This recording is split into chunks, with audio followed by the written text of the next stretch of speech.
Cyber सेक्युरिटीमा अर्को बुझ्नै पर्ने कुरा हो अथेन्टिकेसन। अथेन्टिकेसन भनेको आफ्नो पहिचानलाई प्रमाणित गर्ने प्रक्रिया हो। जस्तै तपाईले फेसबुकमा पासवर्ड हालेर आफू को हो भनेर प्रमाणित गर्नु नै अथेन्टिकेसन हो। यसका लगभग 5 वटा तरिका छन्। Number 1, something a person knows. यो भनेको व्यक्तिलाई थाहा भएको कुरा हो, जस्तै तपाईको पासवर्ड अथवा pin code.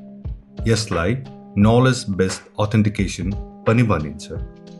Number 2, something a person has भनेको व्यक्तिसँग भएको वस्तु हुन्, जस्तै मोबाइल फोन, एक्सेस कार्ड, की आदि। यसलाई ओनरशिप बेस्ड अथेन्टिकेसन भनिन्छ। यो फिजिकल डिभाइससँग सम्बन्धित हुन्छ। Number 3, something a person is.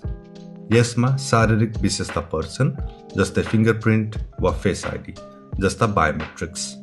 यसलाई क्यारेक्टरिस्टिक्स बेस्ड अथेन्टिकेसन पनि भनिन्छ। Number 4, something a person does. यो व्यक्तिको व्यवहार हो, जस्तो हाम्रो ह्यान्डराइटिङ स्टाइल अथवा टाइपिङ प्याटर्न। यसलाई बिहेभियर बेस्ड अथेन्टिकेसन पनि भनिन्छ। र अन्तिममा समवेयर अ पर्सन इज। यस्तो अथेन्टिकेसन जीपीएस लोकेसनको आधारमा भेरिफाई गरिन्छ। अर्को शब्दमा भन्नुपर्दा लोकेसन बेस्ड अथेन्टिकेसन। अझ यस्तै साइबर सेक्युरिटी सम्बन्धी कुराहरू बुझ्न सब्स्क्राइब गर्नुहोस्।